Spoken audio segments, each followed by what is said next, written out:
علیکم اسٹوڈنٹس، میں صبا وسیم ہوں 99A unique group of institution سے آپ کی آن لائن کلاسز کے سلسلے میں 9th کلاس کی جو آن لائن کلاسز ہیں.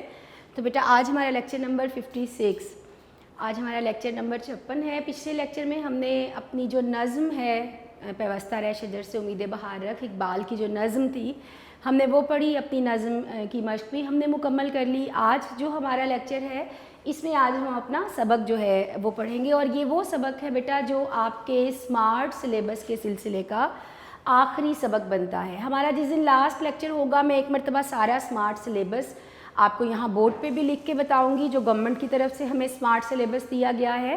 تو جو اسمارٹ سلیبس اب چونکہ ہم نے اپنا سیکنڈ 50% اس اسمارٹ سلیبس کے حساب سے آگے ہم اس کو لے کے چل رہے ہیں، تو جو ہمارا اسمارٹ سلیبس ہمیں دیا گیا ہے تو اس سلسلے کا یہ آخری سبق ہے. بیچ میں سے اگر ترتیب سے کچھ سبق ہم نے نہیں پڑھے اور چھوڑ دیے ہیں تو اس کا مطلب یہ ہے کہ وہ اسمارٹ سلیبس میں شامل نہیں ہے جو گورنمنٹ کی طرف سے ہمیں سلیبس دیا گیا ہے.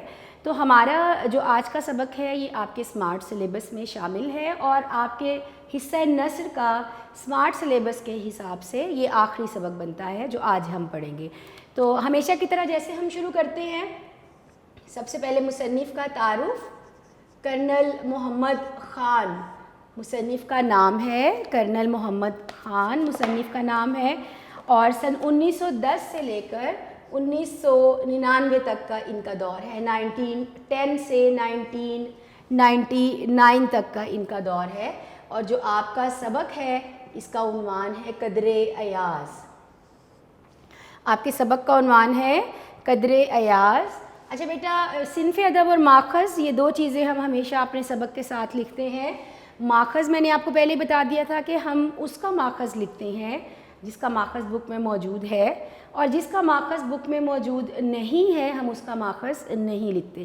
ہمارے سبق کا چونکہ ماخذ بک میں نہیں لکھا ہوا تو ہم نہیں لکھیں گے، ہم اس کا صنف ادب لکھیں گے کہ یہ ادب کی کون سی قسم ہے. تو یہ کیا ہے بیٹا؟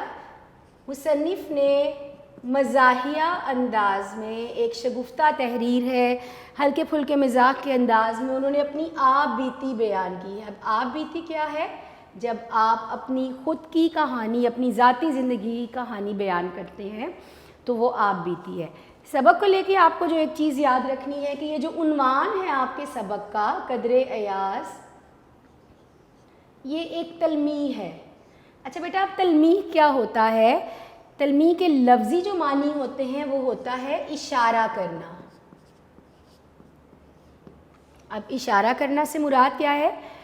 کسی بھی تاریخی واقعے، کسی قرآنی آیت، حدیث نبوی صلی اللہ علیہ وآلہ وسلم کے بارے میں جب ہمیں بتانا ہو تو پورا واقعہ سنانے کی بجائے جب ہم اس کی طرف اشارہ کر دیتے ہیں، کوئی ایسا اشارہ کر دیا جائے جو اس واقعے کا پورا خلاصہ ہو، تو وہ اس کی تلمیح کہلاتا ہے.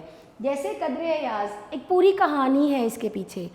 اب وہ کہانی کیا ہے؟ آپ جیسے مثال کے طور پر میں آپ کو یہاں چونکہ سمجھانے لگی ہوں کہ کسی بھی واقعہ کو پورا سنانے کی بجائے چند الفاظ کے ذریعے اشارہ دینا یہ کہلاتا ہے تلمیح. آپ نے ایک لفظ سنا ہوگا آتش نمرود. آتش نمرود سے آپ کو کیا ذہن میں آتا ہے؟ فوراً سے کیا یاد آتا ہے؟ آپ کو وہ پوری کہانی یاد آ جاتی ہے کہ کس طرح سے اللہ تعالیٰ نے حضرت ابراہیم جو اللہ کے نبی تھے، کس طرح ان کو آگ میں پھینکنے کے لیے آگ جلائی گئی جو اللہ کے حکم سے گلزار بن گئی. تو قرآن کا ایک پورا واقعہ، ایک پوری آیت ہے، پورا واقعہ ہے، پوری صورت ہے جس کا واقعے کی صورت میں جو بیان کیا گیا ہے. پورا واقعہ سنانے کی بجائے میں نے یہاں پر صرف لکھا آتش نمرود تو آپ کو سمجھ میں آ گیا کہ اس کا کیا مطلب ہے، اس کے پیچھے کون سا واقعہ ہے. تو میں نے پورا واقعہ نہیں سنایا بلکہ ایک دو الفاظ یا ایک جملے فکرے کی صورت میں میں نے اشارہ دے دیا. جیسے کہا جاتا ہے برادران یوسف. اب اس کا کیا مطلب ہو گیا برادران یوسف کا؟ یعنی یہ ہم سب جانتے ہیں حضرت یوسف علیہ السلام جو اللہ کے نبی تھے، اور کس طرح سے ان کے جو بھائی تھے ان کے بھائیوں نے کس طرح سے ان کو کنویں میں پھینک دیا اور آ کے ان کے کپڑوں پر کسی جانور کا خون لگا کے ان کے والد کو دکھا دیا کہ ان کو اس طرح سے جنگل میں کسی جنگلی جانور نے ان کا شکار کر لیا، لیکن حقیقت میں ایسا نہیں تھا۔ تو پوری ایک سٹوری ہے، پھر کس طرح وہ وہاں سے نکلے، مصر پہنچے، کس طرح وہ وہاں کے بادشاہ بنے، ایک غلام کی حیثیت سے وہاں پر ہے، اور پھر مطلب ایک پورا واقعہ یا سٹوری سنانے کی بجائے میں نے صرف اشارہ دیا 2 الفاظ کی صورت میں، برادران یوسف، تو یہ کیا ہو گیا، یہ اس کی تلمیح ہو گیا۔ اب قدر ایاز کیا تلمیح ہے؟ آپ نے محمود غزنوی ایک بہت بڑا مشہور فاتح تھا جس نے ہندوستان پر تقریباً 17 حملے کیے تھے، اور غزنی سے نکل کے غزنی کو اس کی حکومت کو بڑھانے کے لیے، طاقت دینے کے لیے وہ مختلف حملے کرتا تھا، فتوحات کرتا تھا، اور ہندوستان پر اس سے تقریباً 17 حملے کیے تھے۔ اس کا غلام تھا جس کا نام تھا ایاز۔ ایاز اس کا بہت چہیتا غلام تھا۔ جو ایاز ہے اس کو لاہور کا صوبے دار مقرر کیا تھا محمود نے، اور یہ ہر وقت اس کے قریب رہتا تھا اور کہا کرتا تھا کہ جو ایاز ہے اس کی قدر صرف محمود جانتا ہے۔ یعنی ان دونوں کا آپس میں جو ایک گہرا تعلق ہے، اور جو ایاز ہے وہ بھی اپنے مالک پر، اپنے بادشاہ پر اپنی جان نثار کرتا تھا، جان قربان کرتا تھا۔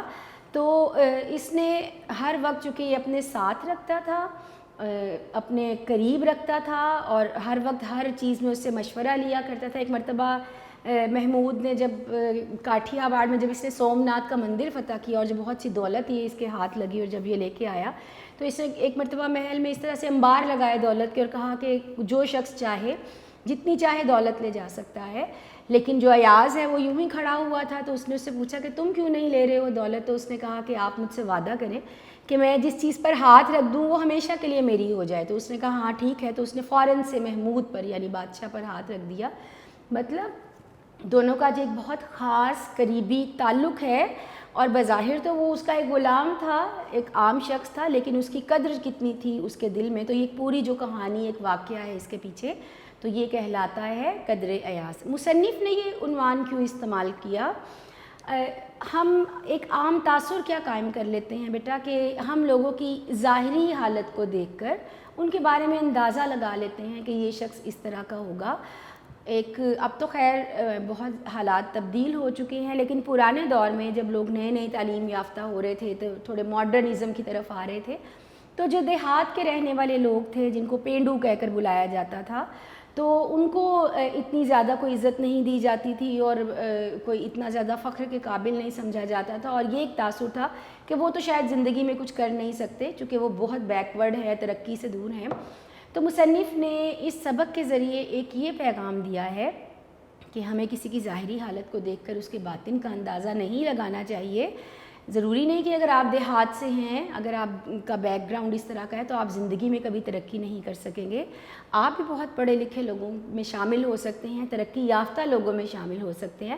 تو مصنف نے خود کو لے کر، چونکہ وہ فوج میں تھے اور انہوں نے کس طرح سے وہاں جو فوج کے علاقے ہیں اور کس طرح وہاں پر انہوں نے زندگی گزاری، تو ایک مزاحیہ انداز میں انہوں نے اس کہانی کو، اپنی آپ بیتی کو بیان کیا ہے۔ تو اب ہم بیٹا اپنا جو چیپٹر ہے وہ سٹارٹ کریں گے۔ پہلے ہم مصنف کا تعارف پڑھیں گے۔ کرنل محمد خان ہمارے مصنف ہیں، اردو کے ممتاز مزاح نگار۔ کرنل محمد خان چکوال میں پیدا ہوئے، ابتدائی تعلیم اپنے ہی گاؤں میں حاصل کی اور میٹرک کے بعد گورنمنٹ کالج لاہور میں داخلہ لیا۔ بہت مشہور کالج ہے گورنمنٹ کالج جی سی جس کو بولتے ہیں، وہاں پر انہوں نے داخلہ لیا۔ تو اسی دوران میں دوسری جنگ عظیم شروع ہو گئی، چنانچہ سن 1940 میں بطور سیکنڈ لیفٹیننٹ کمیشن حاصل کیا۔ کمیشن حاصل کرنا فوج میں جب آپ کو مختلف عہدے دیے جاتے ہیں، کس رینک پہ آپ کو اپوائنٹ کیا جاتا ہے اس کو کمیشن حاصل کرنا کہا جاتا ہے۔ تو سیکنڈ لیفٹیننٹ کے طور پر انہوں نے اپنی ملازمت کا آغاز کیا۔ قیام پاکستان کے بعد دفاع پاکستان میں حصہ لیا۔ دفاع پاکستان سے کیا مراد ہے؟ 1965 کی وار، سن 1965 کی وار، جنگ جب ہندوستان نے پاکستان پر بغیر بتائے حملہ کیا اور پاکستان نے جواب میں اپنا دفاع کیا، اپنے ملک کی حفاظت کی، تو اس لیے اس کو دفاع پاکستان، اور جو دن ہے 6 ستمبر کا اس کو یوم دفاع کہا جاتا ہے۔ 1965 سن 1965 میں رن کچھ کے محاذ پر نمایاں کارنامے سر انجام دیے۔ کرنل کے عہدے پر پہنچ کر ملازمت سے سبکدوش ہو گئے۔ سبکدوش ہونا، فارغ ہو جانا، چھوڑ دینا، اور مستقل طور پر راول پنڈی میں سکونت اختیار کر لی۔ سکونت کا مطلب ہوتا ہے رہائش اختیار کرنا، اور پھر باقی کی تمام زندگی عمر کا باقی کا حصہ کہاں گزارا؟ راولپنڈی میں گزارا۔ کرنل محمد خان کا طرز تحریر سادہ اور دلچسپ ہے۔ طرز تحریر، لکھنے کا انداز، ان کے لکھنے کا انداز بہت سادہ ہے اور دلچسپ، جسے پڑھ کے آپ کو اور شوق پیدا ہو اس کو پڑھنے کا۔ ان کی تحریروں کا اصل حسن سادگی اور خلوص ہے۔ خلوص مطلب سچائی، یعنی ان کی زیادہ تر جو تحریریں ہیں وہ سچے واقعات سے متعلق ہیں، ان کی اپنی زندگی سے متعلق یا دوسرے لوگوں کی زندگی سے متعلق۔ وہ بیتے ہوئے واقعات کو اس انداز میں بیان کرتے ہیں کہ ان میں چھپی ہوئی ظرافت دل میں گھر کر جاتی ہے۔ دل میں گھر کر جانا، پسند آ جانا، ظرافت کہتے ہیں۔ ہنسی مذاق کے ایک پہلو کو مزاح جس کو کہا جاتا ہے، اور بیتے ہوئے واقعات مطلب گزرے ہوئے واقعات، وہ جو پرانے دور میں ہو چکے، جو واقعات گزر چکے، ان کو وہ اتنی خوبصورتی سے بیان کرتے ہیں کہ ان میں ایک مزاحیہ انداز ساتھ میں شامل کر دیتے ہیں جو پڑھنے والوں کو بہت اچھا لگتا ہے۔ مزاح کے ساتھ ساتھ وہ انسانی کمزوریوں، ایک انسان کی کیا کمزوریاں ہو سکتی ہیں، فطری طور پر ایک انسان میں کیا کیا کمیاں واقع ہوتی ہیں، کیا کیا کمیاں ہیں، جھوٹ، تصنع اور بناوٹ کے رویوں پر طنز کرتے بھی نظر آتے ہیں۔ ظاہری بات ہے انسان جھوٹ بولتا ہے، تصنع، بناوٹ، حقیقت میں کچھ اور ہے لیکن دکھاوا کچھ اور کرنا، جس کو ہم دکھاوا کہتے ہیں، تو ان چیزوں پر بھی وہ مزاحیہ انداز میں ان خامیوں کو بیان کرتے ہیں لوگوں کی۔ انہوں نے کئی موضوعات پر بڑے گراں قدر اور اہمیت کے حامل مزاحیہ مضامین لکھے ہیں۔ گراں قدر کا لفظی مطلب تو ہوتا ہے بہت مہنگا یا قیمتی، لیکن مراد ہے بہت بہترین مضامین لکھنا۔ ان کے ہاں مزاح نگاری کا ایک سلجھا ہوا انداز نظر آتا ہے۔ یہی وجہ ہے کہ ان کی تحریروں میں پھکڑ پن یا سوکیانہ پن کا گمان تک نہیں ہوتا۔ پھکڑ پن مطلب ایک تو مزاح ہے، آپ جب کچھ بھی سنتے ہیں کوئی مزاحیہ بات تو آپ مسکراتے ہیں اس کو سن کر، اور پھکڑ پن یعنی ایک شائستہ درجے سے ہٹ کے مزاح لکھنا۔ سوکیانہ پن، گھٹیا پن کو کہا جاتا ہے، صرف مزاح پیدا کرنے کے لیے آپ اخلاقیات سے ہٹ کے باتیں کریں یا الفاظ استعمال کریں تو وہ ہمیں ان کے مزاح میں نظر نہیں آتی۔ سادگی، معنی آفرینی، بہت سادہ اور آسان لکھتے ہیں۔ معنی آفرینی، ان میں کوئی نہ کوئی مطلب یا مقصد چھپا ہوتا ہے، اور باوقار طنز و مزاح اور ایک باعزت طنز و مزاح جو ہے وہ ان کی تحریروں کی نمایاں خوبیاں ہیں۔ آگے ان کی چند ایک تصانیف کے نام ہیں۔ ان کی تصانیف میں بجنگ آمد، بسلامت روی اور بزم آرائیاں شامل ہیں۔ یہ تین ان کی جو کتابیں ہیں ان کا یہ یہاں پر ذکر کیا گیا ہے۔ تو سبق کا جو عنوان ہے وہ یاد رکھیے گا، وہ تلمیح ہے۔ تلمیح مطلب اشارہ کرنا، لفظی مطلب ہے۔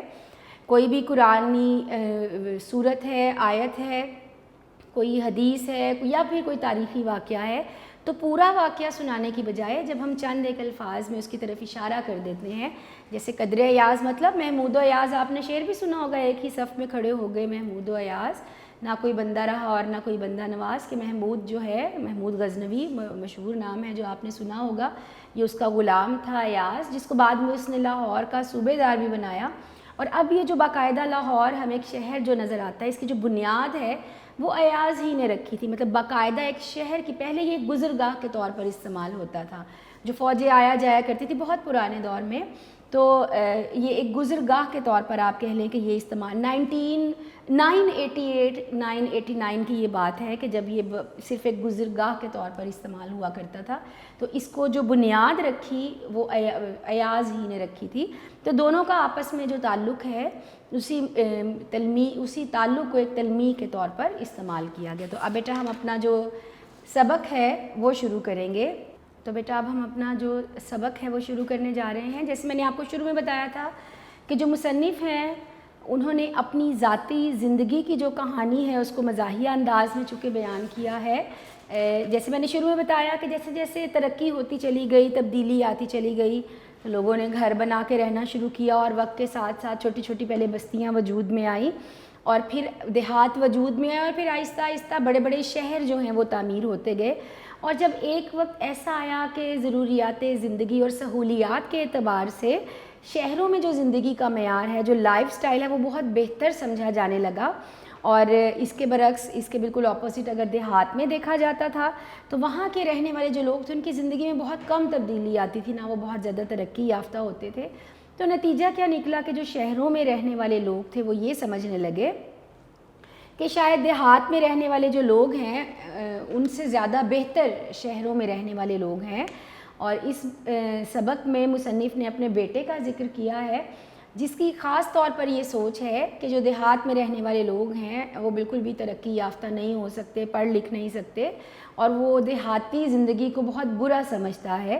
تو اسی طرز پہ اس کی جو سوچ ہے، جو اس کا خیال ہے، اس کو لے کر مصنف نے مزاحیہ انداز میں اپنی ہی کہانی کو بیان کر دیا، کہ جس کا مقصد بتانا یہ تھا کہ دیہات میں رہنے والے جو لوگ ہیں وہ پڑھ لکھ بھی سکتے ہیں، وہ بہت پرخلوص اور کھرے اور سچے بھی ہوتے ہیں، اور یہ کہ دیہاتیوں کی یہ ساری باتیں سن کر نہ صرف ان کے بیٹے کے دل میں ایک نرم گوشہ پیدا ہوا ان کے لیے، بلکہ ایک طرح سے محبت اور انس بھی پیدا ہوا.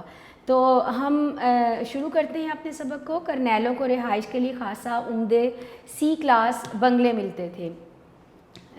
ہم نے پہلے نام سے بھی آپ کو پتہ چل رہا ہے، نام تو ان کا محمد خان ہے، لیکن چونکہ یہ فوج میں کرنل کے عہدے سے ریٹائر ہوئے تھے تو یہ اپنے نام کا حصہ اس کو بنا لیا، اور یہ اسی طرح اپنا پورا نام لکھا کرتے تھے، کرنل محمد خان. تو وہ اب یہی بتا رہے ہیں کہ کرنیلوں کو رہائش کے لیے خاصے عمدہ سی کلاس بنگلے ملتے تھے. حکومت کی طرف سے جو رہائش دی جاتی ہے، حکومت کے جو مختلف محکمے ہیں ان کی طرف سے رہائش دی جاتی ہے جو ان کے امپلائیز ہیں، تو اسی طرح فوج کی طرف سے جو رہائش دی جاتی تھی فوج کے ملازمین کو، تو ان میں جو کرنل رینک کے لوگ ہوتے تھے ان کو سی کلاس کے بنگلے ملا کرتے تھے. A class, B class, C class, D class, rank کے حساب سے جگہوں کو ڈیوائڈ کیا گیا تھا. تو جو کرنل ہوتے تھے ان کو بہت عمدہ مطلب بہترین سی کلاس کے بنگلے ملتے تھے. مجھے ایک ایسا بنگلہ خوش قسمتی سے مل گیا جو اپنی کلاس میں بھی انتخاب تھا. اب مصنف کی خوش قسمتی ہی سمجھیے، کیونکہ ان کو رہنے کے لیے ایک ایسا بنگلہ ملا جو اپنی کلاس میں بھی انتخاب تھا. انتخاب کا لفظی مطلب ہوتا ہے چنا ہوا، لیکن یہاں مراد کیا ہو گئی؟ بہت بہترین.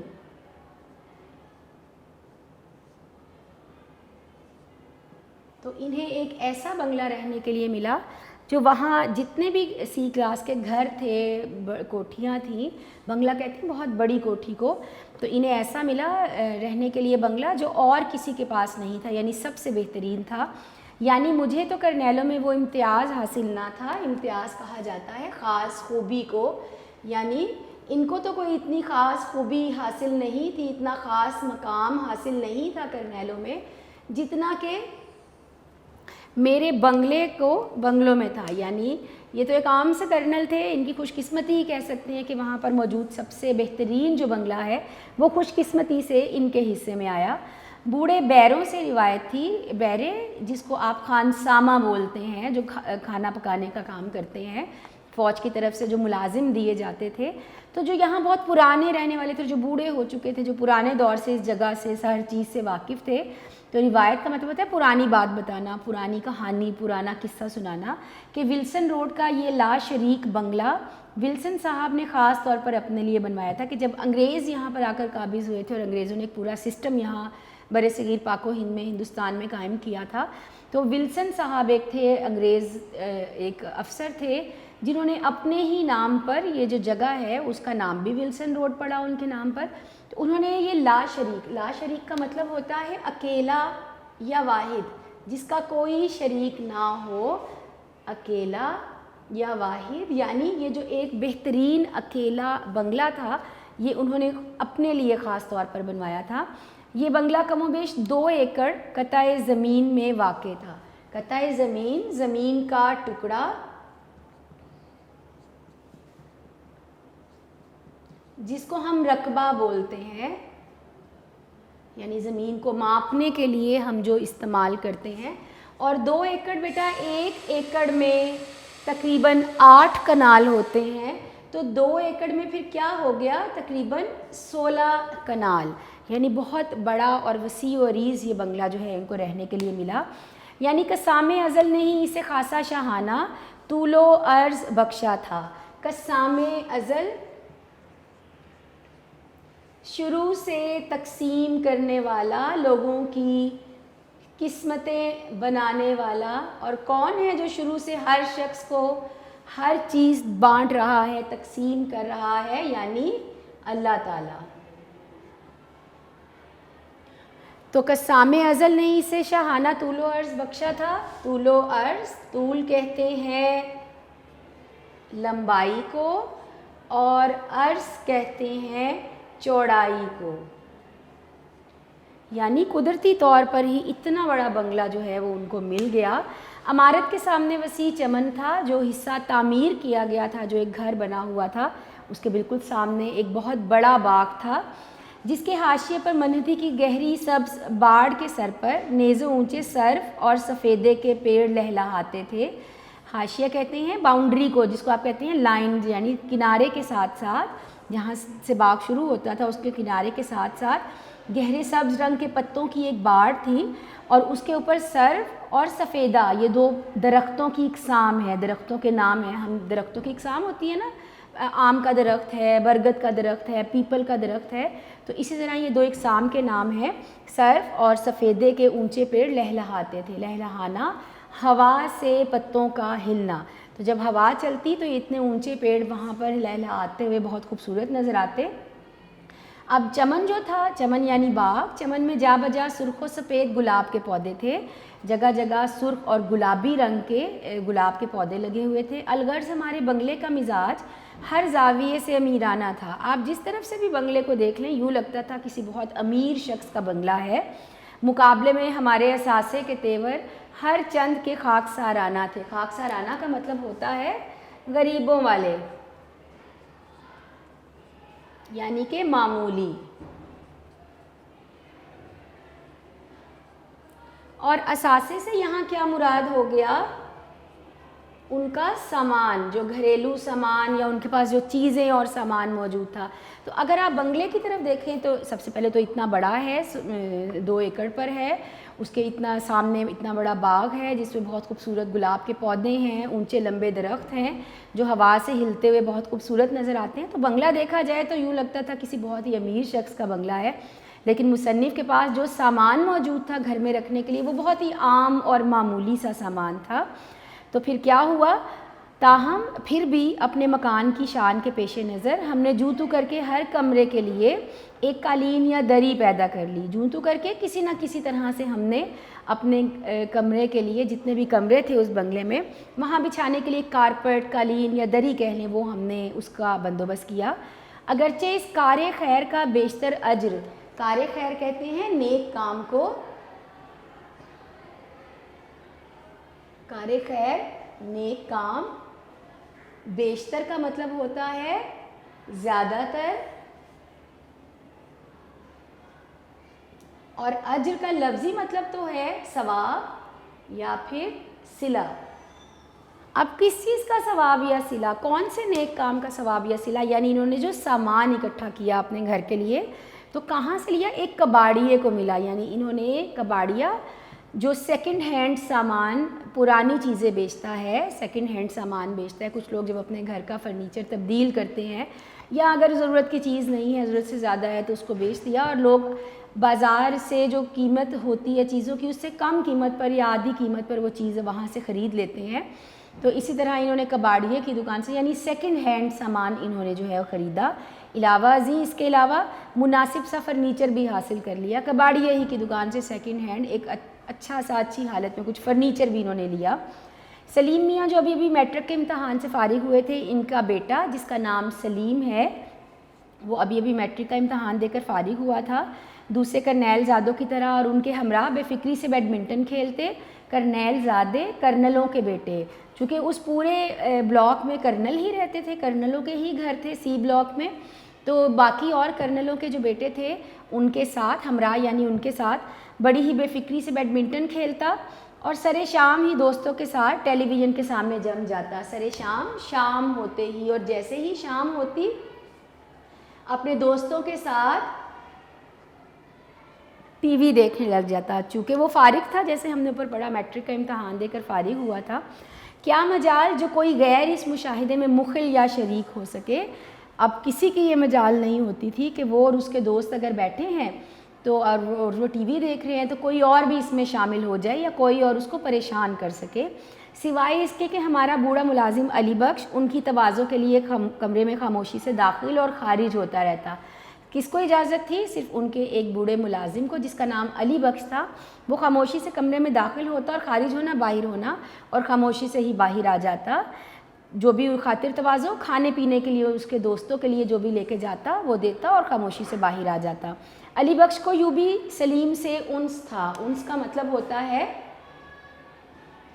محبت ہونا۔ اب جو علی بخش ہے چونکہ بہت پرانا ملازم ہے تو اس کو بہت زیادہ پیار تھا سلیم سے، کیونکہ اسی کے ہاتھوں میں پلا تھا۔ سلیم بہت چھوٹا تھا جب، تب سے وہ ان کے گھر میں ملازم تھا، تو ایک طرح سے اس نے اس کو پالا تھا، تو اس کو بہت پیار کرتا تھا۔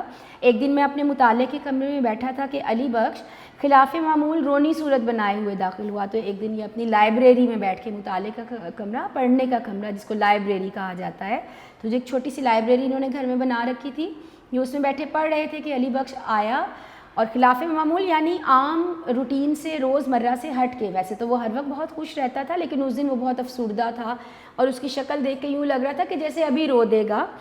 وجہ گرانی پوچھی۔ وجہ گرانی مطلب اس کی اس اداسی کا سبب پوچھا، اس کی اس افسردہ ہونے کا جب انہوں نے سبب پوچھا تو آگے سے انہوں نے کیا کہا، وہ کہنے لگے سلیم میاں نے ڈانٹا ہے، جو ان کا بیٹا ہے مصنف کا، کرنل محمد خان کا، کہا کہ مجھے ڈانٹا ہے۔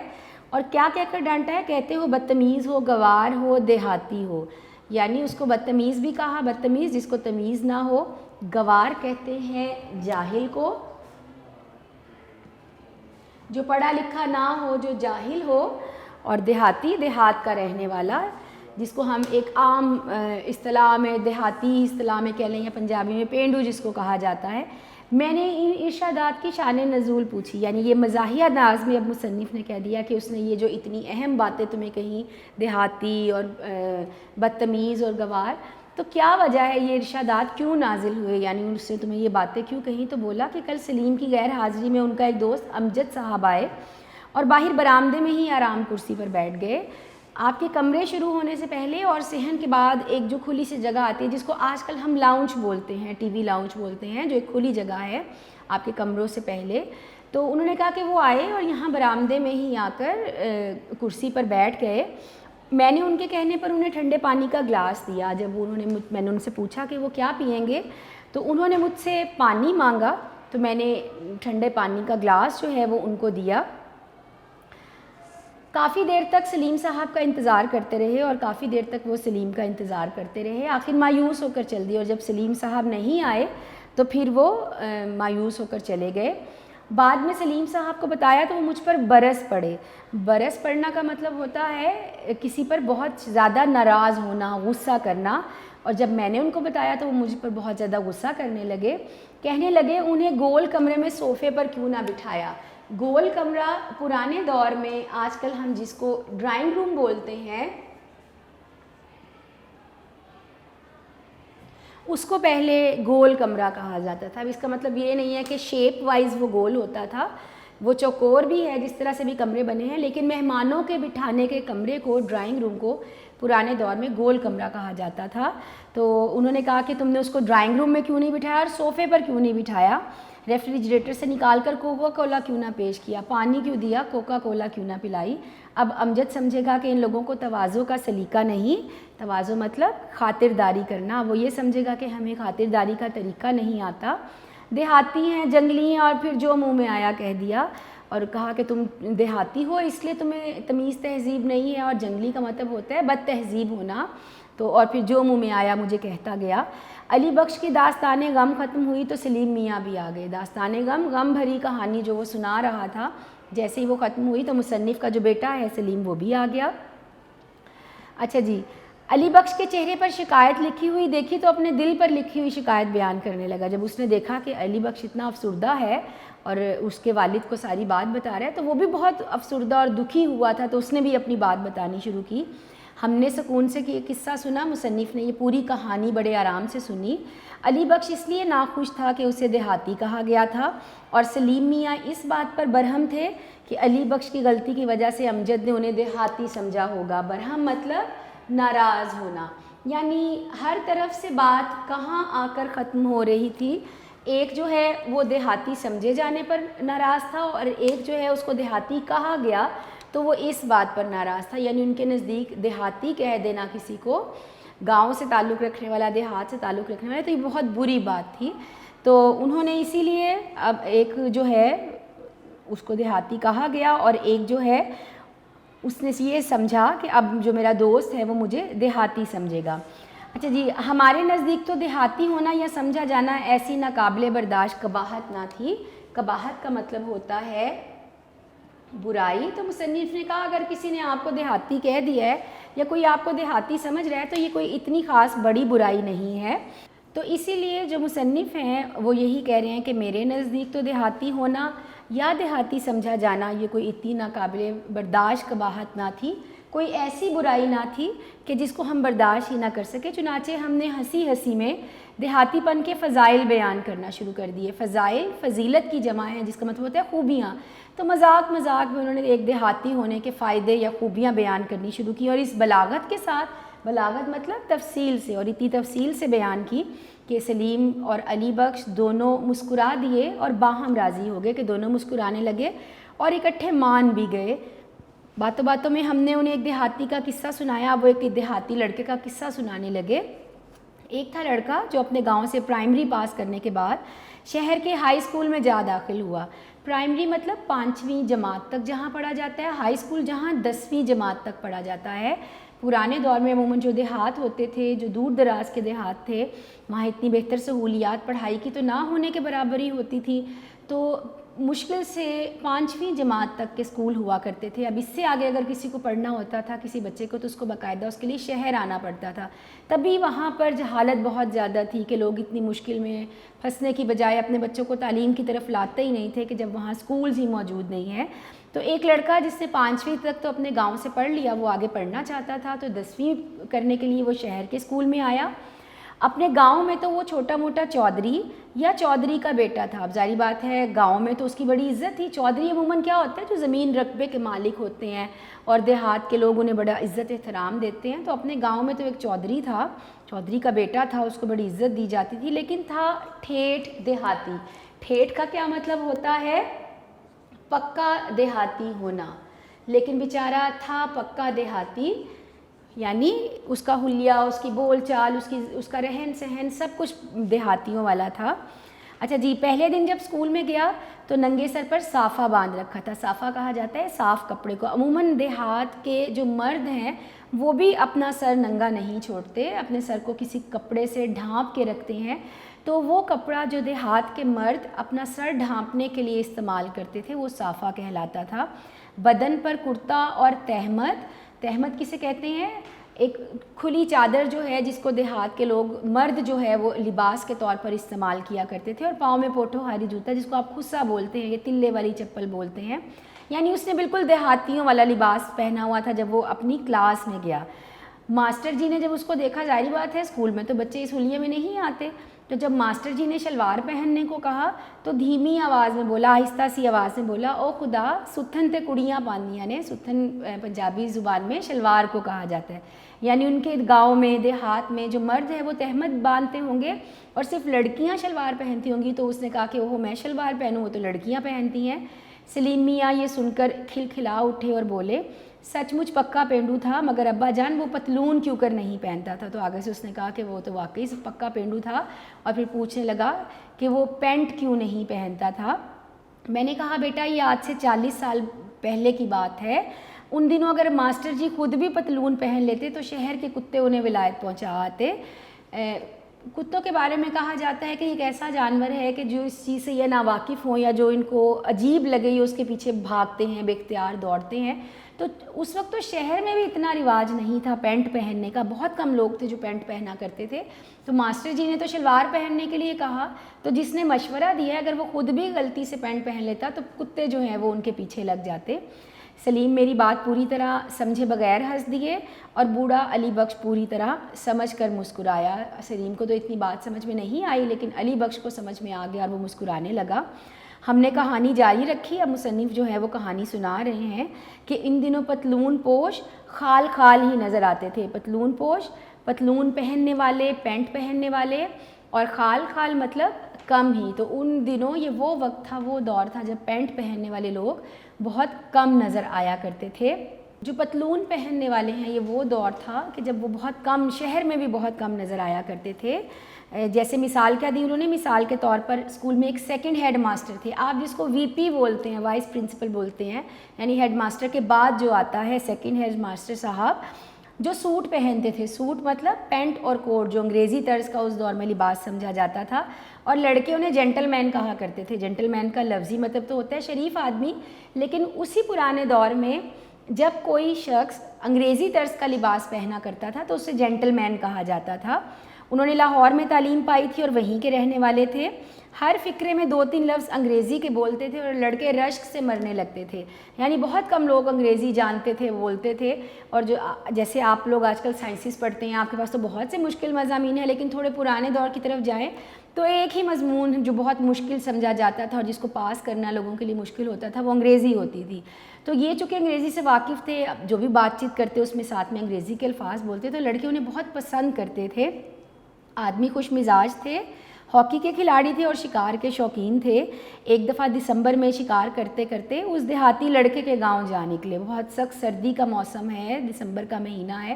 شکار کھیلنے نکلے تو اتفاق سے اس علاقے کی طرف گئے جہاں وہ چھوٹا بچہ جو اسکول میں پرائمری کے بعد اپنے گاؤں سے اسکول میں، ہائی اسکول میں پڑھنے کے لیے آیا تھا، تو اس کے گاؤں جا پہنچے. رات ہو رہی تھی، آپ نے اسی کے ہاں ٹھہرنے کا فیصلہ کیا اور ان کے دروازے پر جا دستک دی. لڑکے نے اچانک ماسٹر جی کو گھر کے دروازے پر دیکھا تو ایک لمحے کے لیے چکرا سا گیا. چکرا سا جانا، گھبرا جانا. جب اس نے ایک دم سے ماسٹر جی کو دیکھا تو وہ گھبرا گیا. ماسٹر جی نے کئی دفعہ مذاق میں کہا تو تھا کہ ہم ایک دن چھوٹے چودھری کے مہمان بنیں گے. ماسٹر اسے چھوٹا چودھری بھی مذاق کا نہیں کہا کرتے تھے، یعنی کلاس میں مذاق سے وہ اس کو چھوٹا چودھری کہا کرتے تھے. تو وہ اکثر کہتے تھے کسی دن تمہارے گاؤں ہم آئیں گے. لیکن چودھری کو توقع تھی کہ ماسٹر جی مذاق کو مذاق کی حد تک ہی رکھیں گے، لیکن اس کو امید تھی کہ یہ صرف مذاق کرتے ہیں، یہ کون سا سچ میں میرے گاؤں آئیں گے. مگر آج وہ حد پھلانگ کر اس کے روبرو آ کھڑے ہوئے، اس کے بالکل سامنے آ کر کھڑے ہو گئے. تو چھوٹے چودھری کو میزبانی کے بغیر چارہ نہ تھا. تو ظاہری بات ہے اب اس کا گزارا نہیں تھا، کس چیز کے بغیر؟ کہ وہ ان کی خاطر تواضع کرتا، اور خاطر تواضع کے بغیر گزارا نہیں تھا. تو بیٹا یہاں تک ہم نے اپنا سبق پڑھ لیا. اب ہمارے لیکچر کا وقت چونکہ ختم ہو گیا ہے، انشاءاللہ اپنے اگلے لیکچر میں ہم اس اپنے سبق کو کمپلیٹ کریں گے اور اپنا یہ سبق مکمل کر کے ہم اس کی مشق بھی کریں گے. تب تک کے لیے اپنا خیال رکھیے. بہت شکریہ. اللہ حافظ.